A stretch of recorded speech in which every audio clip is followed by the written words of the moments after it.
This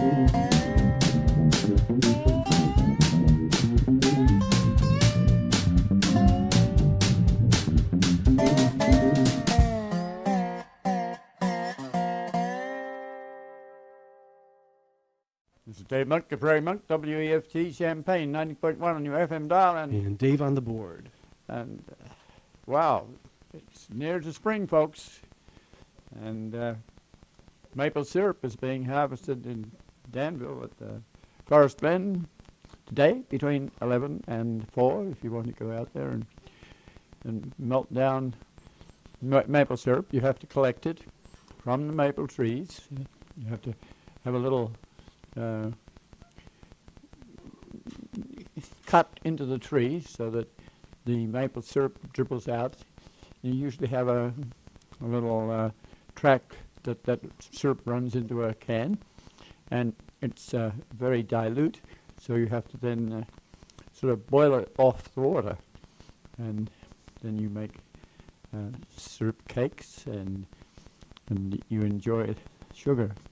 I'm not sure how much that affects our sugar diet, but we have a problem with sugar. But maple syrup has flavors in it that are very nice. David reminds me that, or asked me about, is the prairie growing?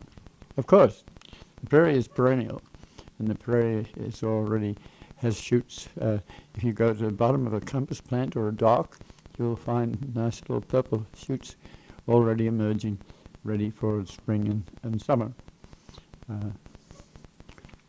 Changing the topic a little, I investigated the capacity of this community to salvage fabric. There's a lot of fabric that goes into the garbage, which is probably garments that are not wearable or worn out, that you wouldn't want to give over to someone in Africa or somewhere else where this is going. But that fabric can be reconstituted into railroad tickets, all sorts of recycled material that includes a little bit of fabric. So I find that both the Salvation Army and Goodwill not only recycle their materials that come in that are not quite what they would like to hand on, but they also take other people's salvage and fabric. And so I think that's worthwhile knowing, so please note that. Cardboard recycling. This week we had a dumpster that was overloaded. And part of the reason is that we're teaching people to recycle cardboard. When you see a dumpster a week going out from behind a building, you have to know that that's valuable trees there that don't have to be harvested in this country or another country. And we encourage you. One of the biggest problems that we have, and I talked to Matt Snyder, who handles that dumpster, is people who break down boxes, and they put the broken down boxes inside another large box, and then they put the whole box in the dumpster, and immediately that half fills the dumpster and you cannot load properly. So we have to teach people, please, how to load. You take that last box and you empty out and flatten the material so that it's not doubled over, and don't please crunch boxes by standing on them, and they don't always disconvolvulate nicely.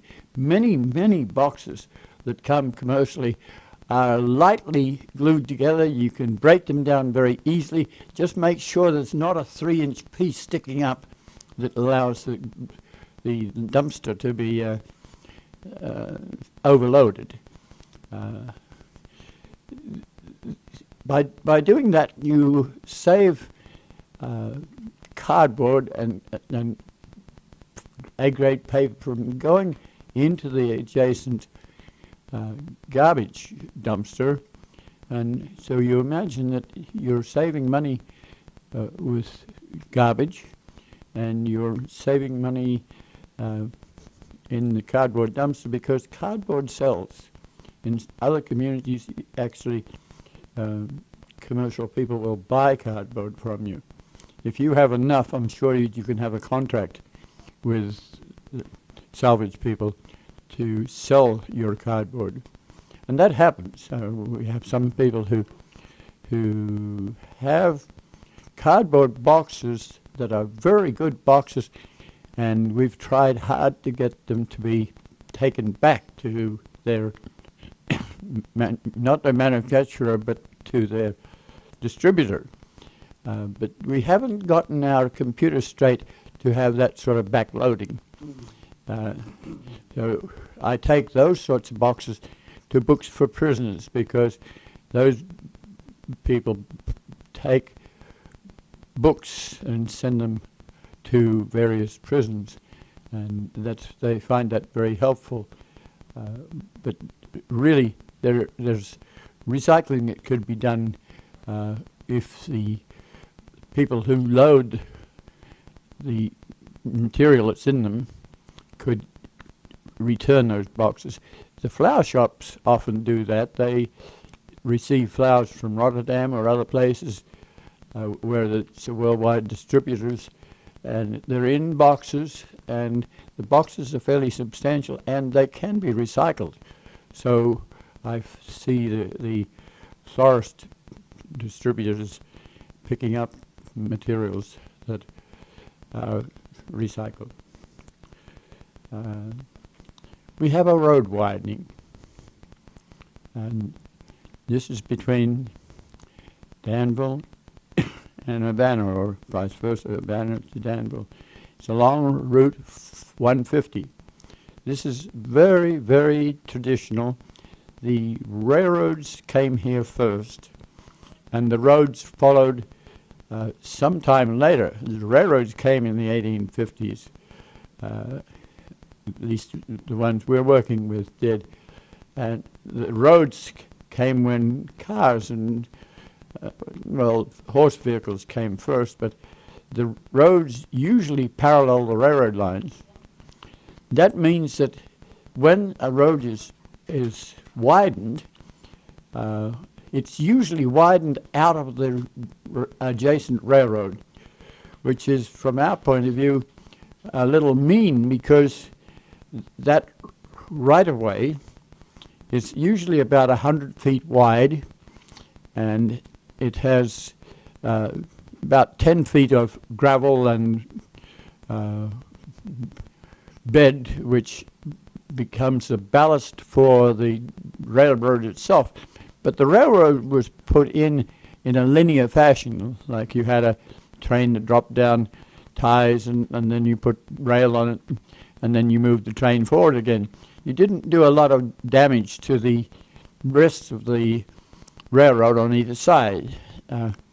To take this area, which has a limited amount of prairie, but it has original soil, it hasn't been disturbed, is rather disappointing, and to find it happening all around the country.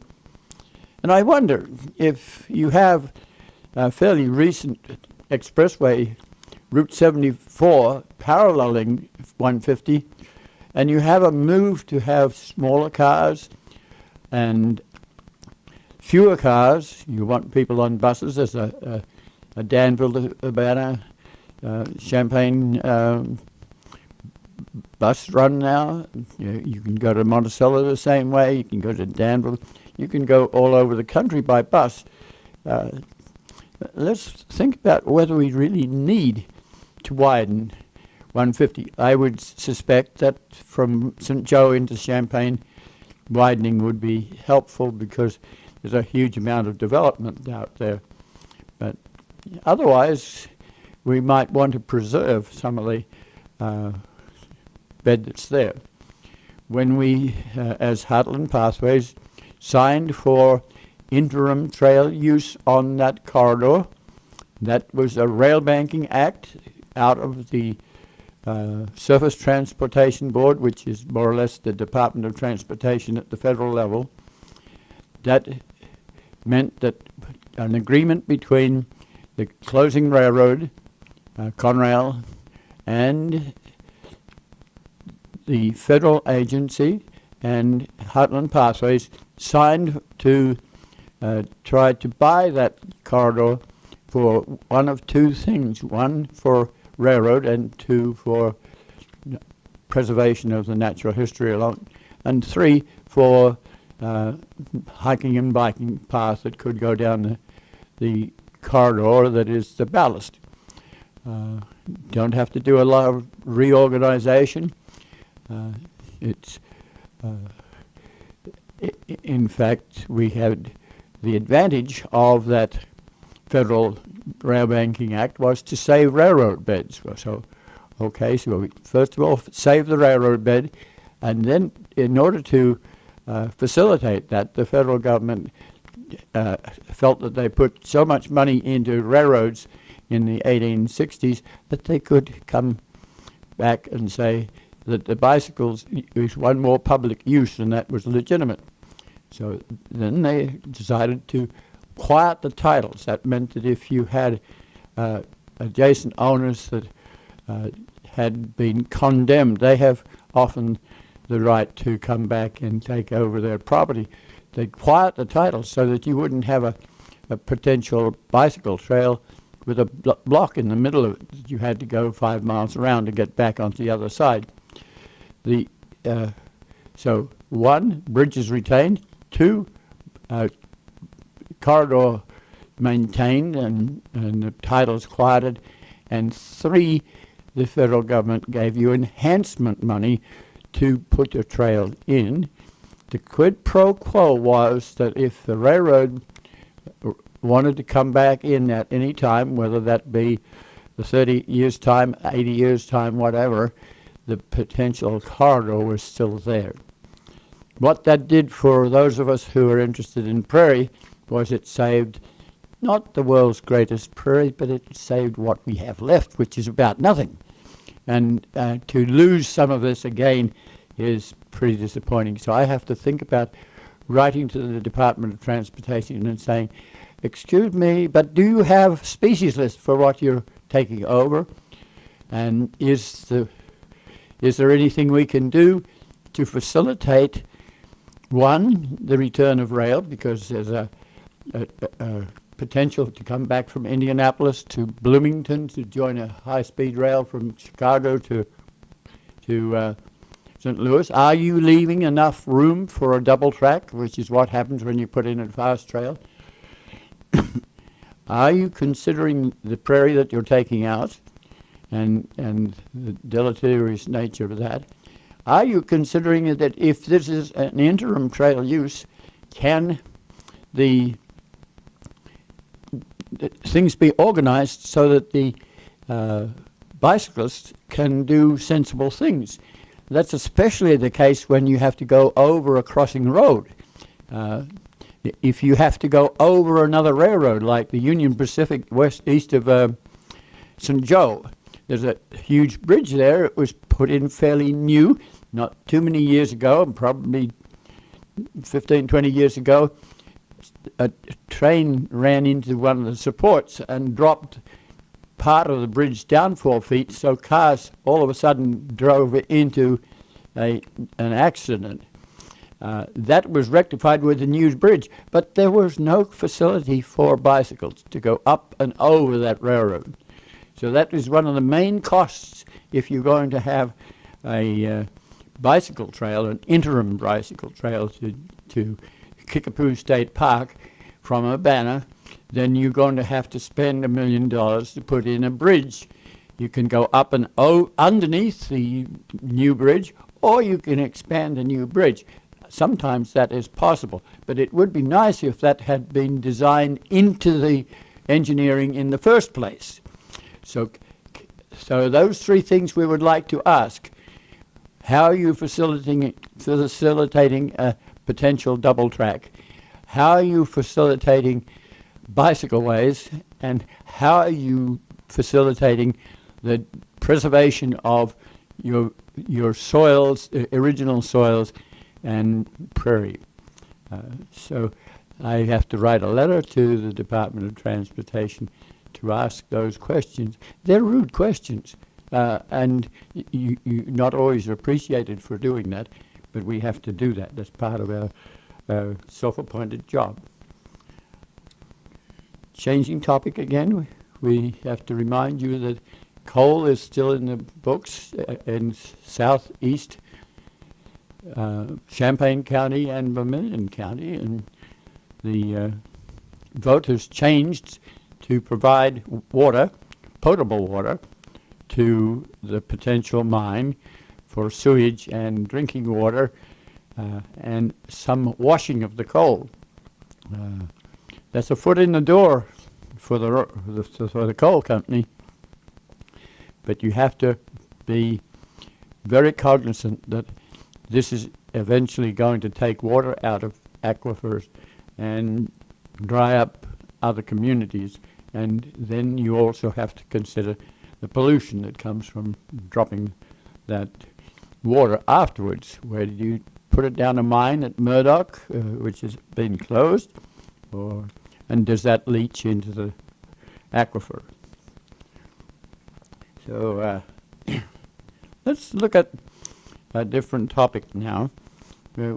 We often involved with artists who are doing things with the landscape.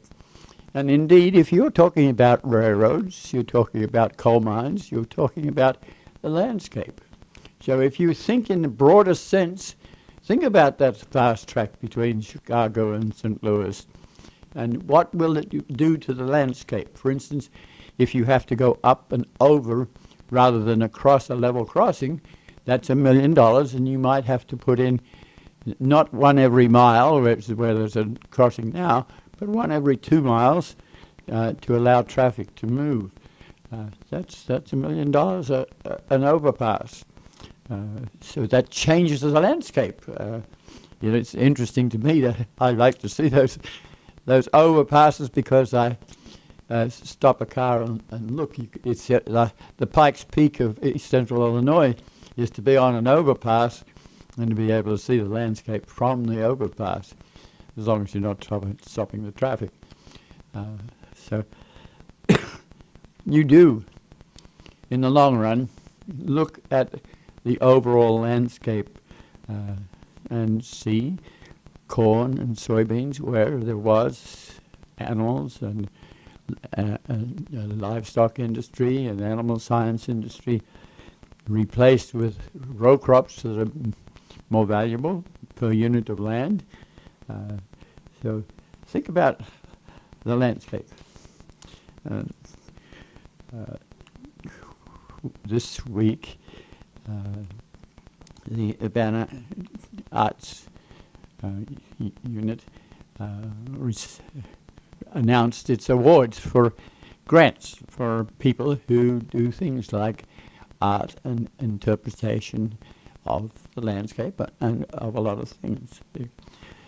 You have to know that there are a lot of interpretations, and it's interesting to go to a wall and see something that makes you think, to go to a sculpted piece and and wonder about it, to work with an animal and find that the animal also thinks, and you can enjoy that interaction, and it actually provides you with a relaxation that you might not have otherwise if you were just an efficient person. There's a different sort of efficiency here. We have a CCDC, a Champaign County Design and Conservation Foundation, which was founded by Susan Stone and Natalie Alpert, and with the impression that, okay, Champaign County is flat. It doesn't have a rolling nature. So if we are to recreate, we have to go to Piatt County, to Allerton Park. We have to go to DeWitt County, to Clinton Power Plant Lake and Welland Springs. or if we choose to go east, we go to Vermilion County to Kickapoo State Park and a rolling terrain which is different from what we have here. If you were Indian in the day, you would have come out of that rolling territory and come to Champaign to plant your corn and your melons and what have you, because of the rich soil and the wildlife that was here. And you would learn how to burn so that you could burn in a horseshoe and you could chase the wildlife out the entrance of the horseshoe and you could capture them as that happened. So that began to continue the lightning strike fires that are in east central Illinois that have become a part of prairie, so that fire is a part of the prairie.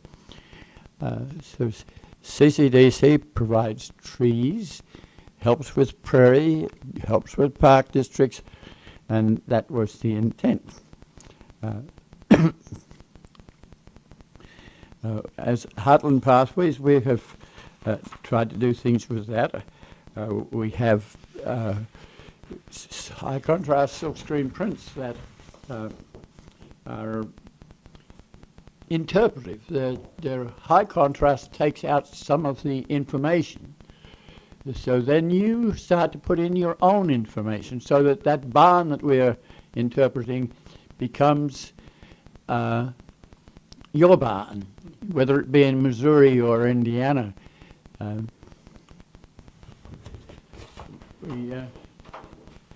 You can stand there and listen to the landscape. You take a site that is fairly cold in the winter and wet, and the ice freezes, and then it's up around the trees, and then it becomes labile. And when you give a high contrast picture, you can interpret that sort of event. They even had some of the creaks and groans that come with it. If we go to a specific item, like we have a cornfield. Often people leave what is called a bird strip. And the bird strip allows for some corn row to be left so that birds can use it in the wintertime.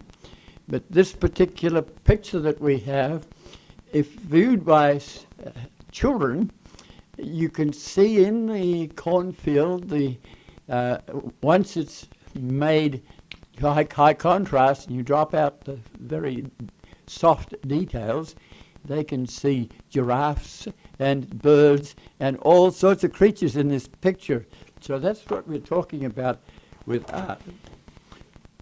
If you go to a picture that is a photograph, if you're photographing the ecology, it is very hard to interpret, because we might have a picture where there's 30 species of plants in the one frame, and you had about mine and Buckley's chance of knowing what is in there. So you then have to perhaps bring out the individual plants. Sometimes you can do that if the friendly plant is by itself. You can, if you want, put a sheet behind the plant, but that doesn't make it very natural. So we try to look for the plants, but then sometimes we try to interpret that. So in a case of a landscape that is agricultural, we like to remind people what they came from. So in some cases we do an etching. That's a copper etching, where we combine the prairie and the built landscape. And we get into the culture of these things. Sometimes we look at the old style elevator, and that elevator maybe wooden. It may be one every 5 miles, so you couldn't be more than 8 miles from an elevator. If you get up in the plane, you can see these lines of elevators. But they're older. Circular elevators are much stronger. Concrete elevators are much stronger. So we see these elevators being burnt. They were often clad with metal so that steam engines wouldn't spark a fire, and grain also burns, believe me. And so we get into cultural things. Here's we sometimes go for specific species. This particular species is one that might become a perennial soybean. So we're interpreters. We might want to point out that if this seems a bit disjointed at points and he's referring to things and you obviously can't see them, well, you can't. But if you follow this on YouTube, if you go to the UPTV channel in a few weeks, this episode will be up there and you can actually see the pictures. If Dave seems a bit muffled at times, it's because he's got the picture he's been describing in between himself and his microphone. In fact, we intend to actually get the original pictures inserted into the UPTV video so that when you do watch this on YouTube, you'll actually see much higher resolution pictures, versions of the pictures than what you actually see if you're watching the video of this live and in person in the studio. So give us a few weeks to get this episode online. If you go to YouTube and either go to the UPTV channel or simply type in The Prairie Monk, you'll get these episodes of the Prairie Monk there. And in a lot of cases, we have gone back and we've added some additional content, so it's actually something to look at as well as listen to. Thank you, David. That's very helpful. We're trying very hard to have a radio program and make it double as a visual program, because most of what we talk about has a very visual side to it.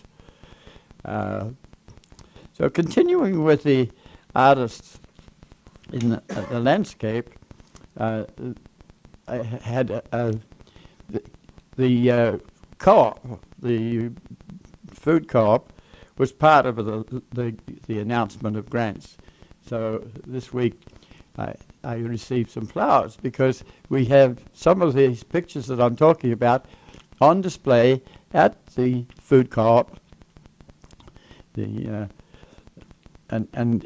the attempt is to provide an art gallery in a new educational site that is Maya Bao is in charge, and she had us come and be the visiting artist there.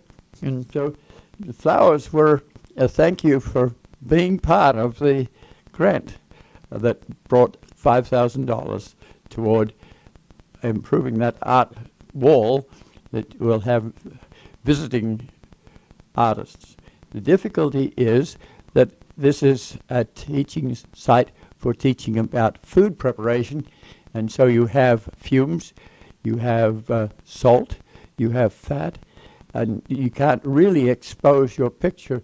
So how do you make that wall so that it's not going to destroy the artist? And also you have lights.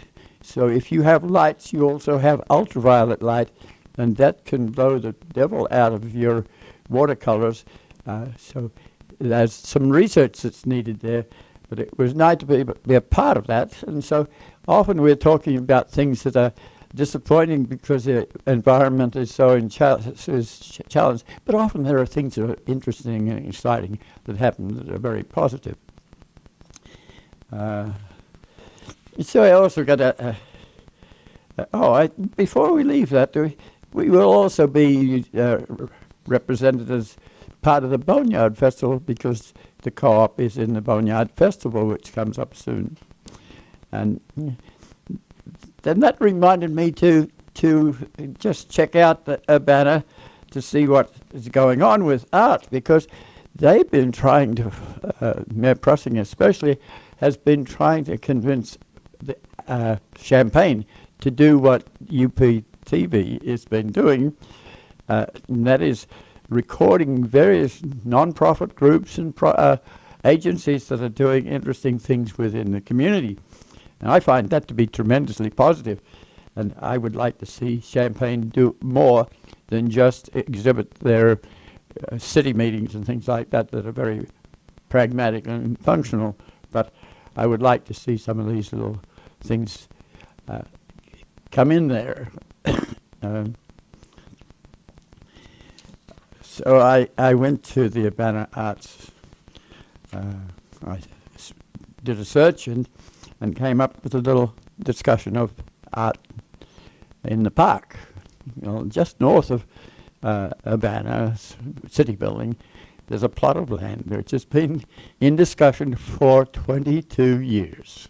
It's been a debate for various administrations, and it has been an attempt to provide something of public art. And the person who was contracted to do this was a guy named Mooney. And if you want to go, you can go to Urbana Arts, go to urbana.gov and get to Urbana, then go looking for Art in the Park and an interview, a half-hour interview with Mr. Mooney. Why did he do this? Why did he want mounds? Well, he wanted mounds because it relates to the Indians that we took over from. Well, why did he?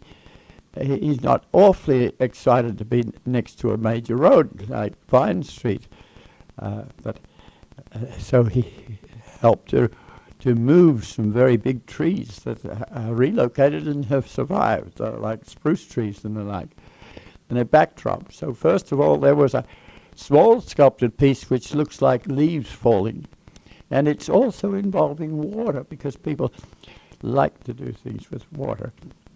And they walk into that park on stones that were obtained from Mies van der Rohe's house in Chicago. So you have to think about, wow, what is here? And then there is a huge steel sculpted piece which has a pointer. It sort of points to the village. And it can be lit up with different colors. And you can see it from the Lincoln Square Mall just away. So you can stand off from it and be perhaps a quarter of a mile away and see it. And there are a few glacial erratics and things like that, and a softness to the understory trees that are helpful. So I find that quite an interesting interview. The city is also remodeling the Boneyard. The Boneyard is a creek that comes through Champaign and has been named, we're not quite sure why, but it would seem that sometimes when you are an early settler, pre-Caucasian, you have midens, and midens are where you put the shells when you've eaten the mussel, or you put your bones when you've eaten your animal. And it might be that the Boneyard was a midens, but it was probably very sloppy because this whole county was sloppy and had to be drained. And we have this creek that runs through town, and it's been a result of several big digs. So if you go to Champaign, you will see on 2nd Street a huge depression where water is collected so that it just doesn't run wild through Champaign and flood Green Street and cause a lot of basements to be flooded. But it's also been converted into somewhat of a park. So when you have a flood coming off the suppliers of that watershed, paths can be covered over, and you don't walk on them then. When they go down, they're always very slippery, but gradually you come to share the bottomlands with the Boneyard, and some of that water is later lifted up with a pump and put into the Boneyard. So we excuse me, are in control of that site. So at Race Street, there's been quite a little bit of discussion as to whether this is a worthwhile project. It's near the theater, the station theater.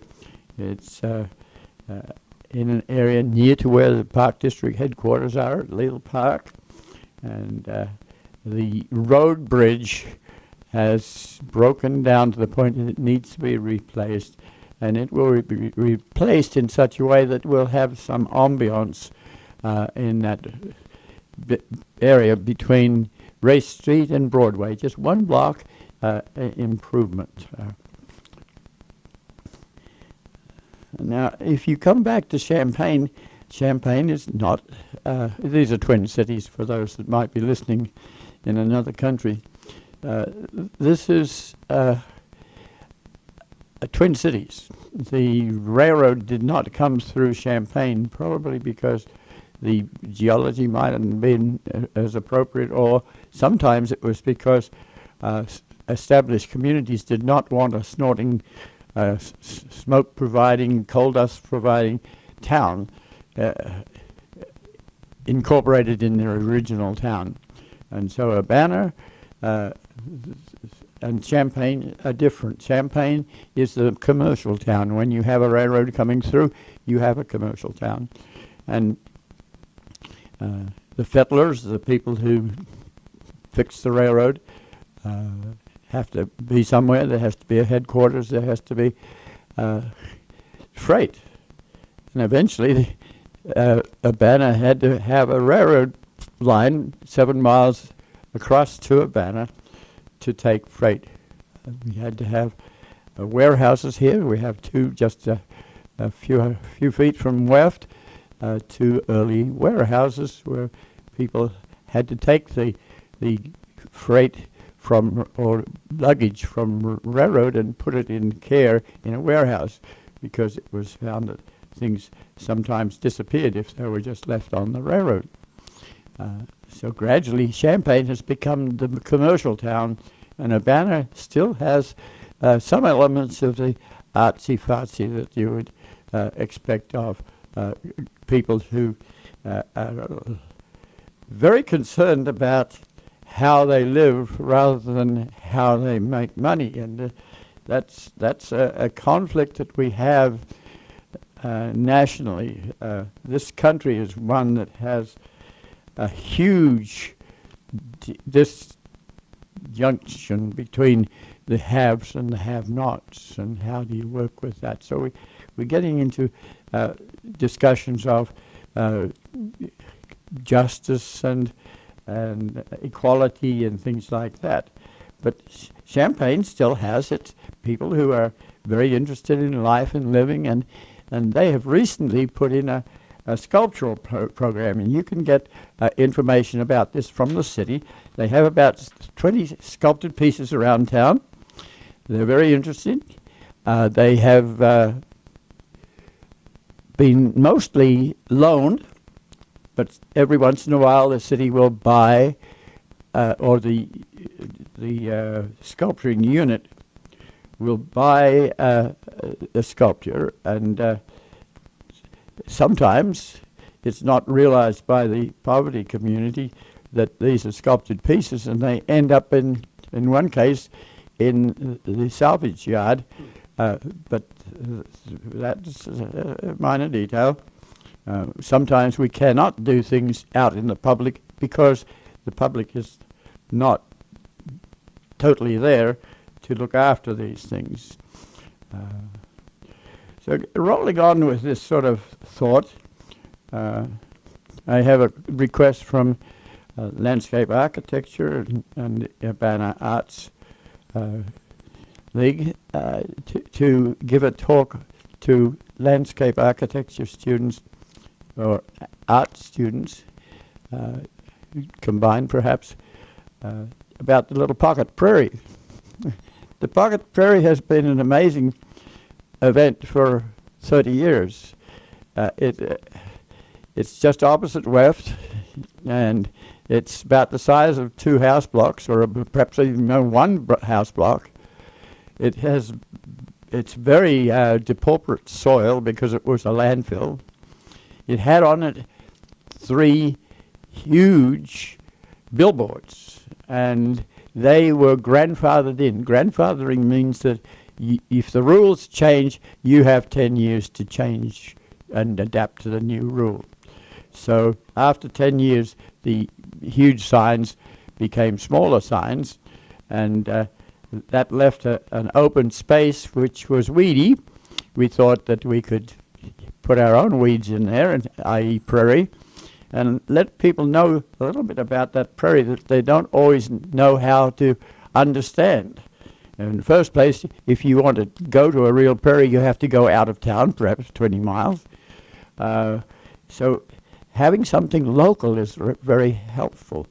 And it ranges from little kids that want to just run around it to people who just sit out there and read, or sometimes use it in a sort of untoward manner, accumulating, and we have to watch and make sure that if you create a sculpted piece in an urban setting, you have to also cover the cost of surveillance, and that isn't always easy. We did add serviceberry trees to provide a forest situation, so it's not only a prairie, but it's a prairie forest situation with understory herbs. Lately we have been devastated with rabbits. The urban rabbit has found the prairie. At one stage, a groundhog found the prairie, and it took about 3 days to mow it down to 0, and then the groundhog left. But the rabbits haven't left, and the rabbits have these cute little young ones that Bambi syndrome people just love, and people sit there and they watch these. But actually that multiplies the number of rabbits that use the prairie and abuse it. So whereas we had 50 species, we're now down to less than 20, I'm sure. Things like cactus get eaten, all the legumes get eaten. That rabbits have a sensitivity to the food that is good for their health. So we have been asked to give a talk about the urban prairie. Sometimes the adverse end of this is that if you have an attractive nuisance, people will come in and they'll roller skate on the flat roof that's next door. So you're a party to encouraging that sort of behavior. So the owner of the flat roof puts up a fence, and immediately the fence is put up, you get a broken plate glass window. Because people don't enjoy your surveilling that situation. So not easy, but worthwhile doing, tremendously worthwhile doing. So we will be encouraging that sort of thing. To have a Picasso in downtown Chicago, to have a plaza, to take up the space for a plaza, my, and put in a Picasso is tremendously helpful. And then we go a little further. We go to effigy mounds where the Indians would create turtles and bears and birds and snakes and all these sort of things in huge facsimiles that you can see from the air now. But it's very hard to see if you're standing looking at the turtle. Where is the head and the tail and all the rest of it? So the question then is, why do people do this?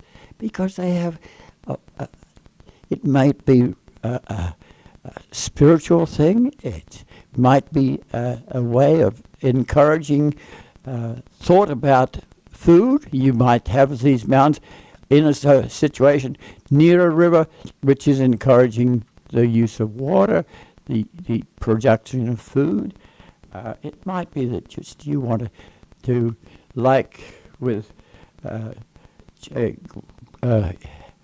Guevara, or Hugo Chavez, people just wanting to accept some leadership to do some interesting, fun things. So we have to encourage people to do that sort of thing. If you go to the nth degree of that, you find the center of this sort of thing at Cahokia Mountains, and you have to think about it. And then you come home, and you think about a horse. I read this article about a horse. It was named Squirt, and it was given to a very young child, about the age of 3. It was a pony. And of course, children grow, and they get to big enough that if they're fond of the pony, they ride the pony. And the parents get very worried for the pony's sake, because the child is, by that time, in their teens, and too heavy for the poor horse. So the horse got sold. But years later, this is someone from the Homer area.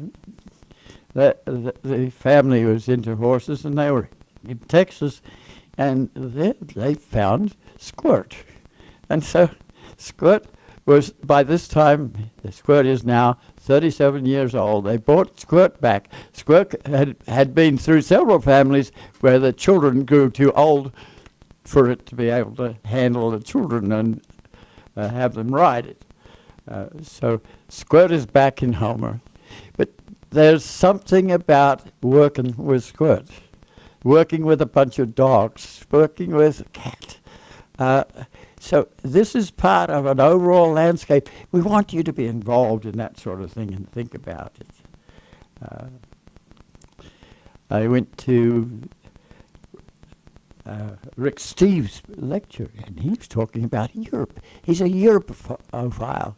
I've talked to Steve from time to time, and to encourage him to do local interpretation. But he takes field trips to overseas, and he wants them to understand the community. Don't stay in the Hyatt Regency, but stay where you can be accessing real people doing their own thing. He talked about a Derbyshire, someone who was dressed in a long robe but danced. But for most people who are neophytes to that sort of thing, rather threatening. But when you start to examine the dance and the ritual and the everything about it, you come out of that with a sensitivity that you didn't have before. So Steve's talk was mainly to say, this is travel. Travel is interesting.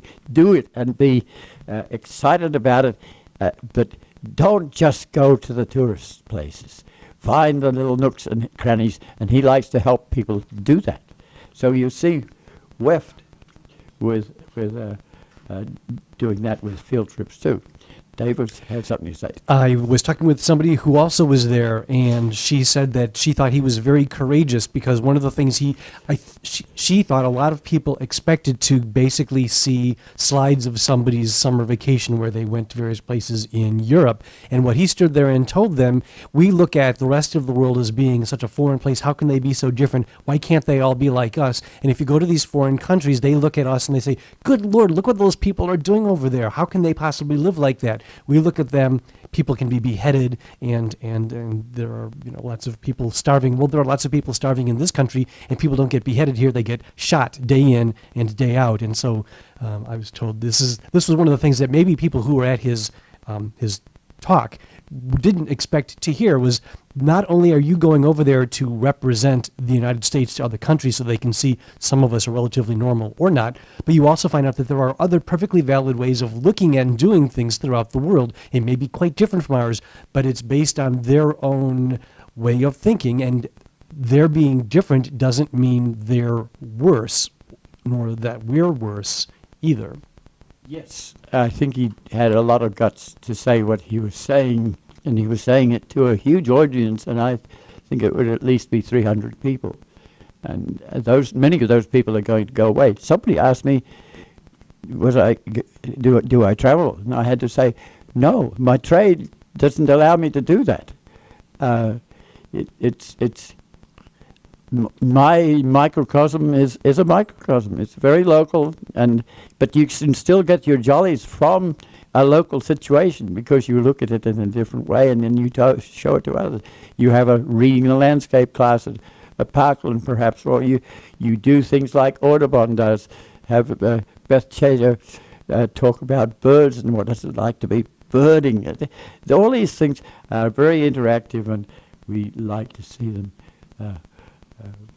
created, and so Rick Steve excites me, and somebody asked him if he didn't have any slides of Australia. He says, "Well, no, I haven't got to Australia yet." But he probably may not get there because his concentration is on Europe, which is very different if you go to Scandinavia versus if you go to Sicily. It's very different if you go to Turkey or go to Alsace-Lorraine in France. And I find all sorts of local groups that do this. Packer looks at architecture and introduces you to old buildings. The Idea Store takes pieces of the landscape, little things like you might find a bucket of yo-yo axles. But if you put your hand into the bucket of yo-yo axles, there's a feeling, there's a twinkle in the eye. So you see little kids going, "Oh, put the fingers in the yo-yo," so they've recently had their hash system and displayed the work of people who are using to remodel goods.